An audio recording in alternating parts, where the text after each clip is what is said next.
Ankleshwar Mahavir turning અકસ્માતને બહાને ટ્રાન્સપોર્ટરની ગાડી રોકાવી ગાંઠિયા 9.11 લાખ રૂપિયા ભરેલી બેગ ચોરીનો ભેદ ઉકેલ્યો હતો। ગત 24 ઓગસ્ટ 2022ના રોજ અંકલેશ્વર રાજપીપળા ચોકડી ખાતે ભાગ્યોદય હોટલ પાસે ક્રિષ્ના રોડવેઝની ઓફિસ ધરાવતા રાજેશભાઈ પટેલ પોતાની કાર લઈ કોઈ કામના રૂપિયા 9.11 લાખ ડીસીબી બેંકમાંથી ઉપાડી અંબા હરગોવિંદ નામની પેઢીમાં આંગળીયા કરવા ગયા હતા, પરંતુ આ આંગળીયા પેઢી બંધ હોવાથી તેમણે ત્યાંથી પરત મહાવીર ટર્નિંગ થઈ રાજપીપળા ચોકડી તરફ જઈ રહ્યા હતા।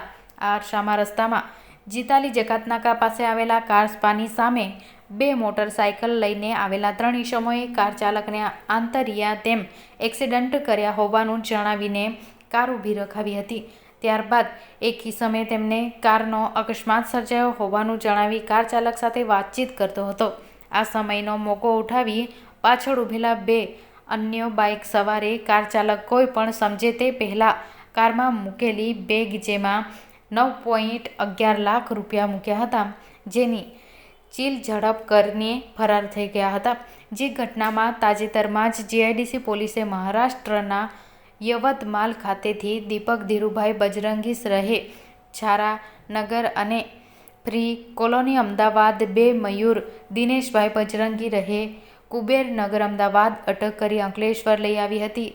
બંને રીઢા ચોરને મહારાષ્ટ્ર પોલીસ આગળ 5 ઓગસ્ટ 2022ના રોજ અંકલેશ્વર જીઆઈડીસી વિસ્તારમાં ખુશ હાઇટ્સના ખાતેથી રૂપિયા 3.50 લાખ ભરેલી બેગ ચીલ ઝડપ કરી હોવાની કબૂલાત કરી હતી। સદર બનાવમાં જીઆઈડીસી પોલીસ બંનેની રિમાન્ડ દરમિયાન પૂછપરછ કરી રહી હતી।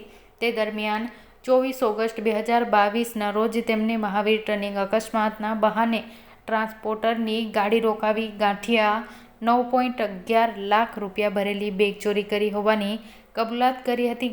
જે અંગે શહેર એ ડિવિઝન પોલીસ મથકે જીઆઈડીસી પોલીસને જાણ કરી હતી અને જીઆઈડીસી પોલીસના રિમાન્ડની પૂર્ણ થતાં કોર્ટમાં રજૂ કરતા શહેર એ ડિવિઝન પોલીસ બંનેના કોર્ટમાંથી ટ્રાન્સફર વોરંટ મળ્યા હતા અને બંનેની ધરપકડ કરી પૂછપરછ શરૂ કરી હતી અને રૂપિયા 9.11 લાખ રિકવર કરવા તેમજ ચોરીના અન્ય ત્રીજો ઈસમ કોણ હતો તે અંગે પૂછપરછ માટે રિમાન્ડ માટેની તજવીજ શરૂ કરી હતી।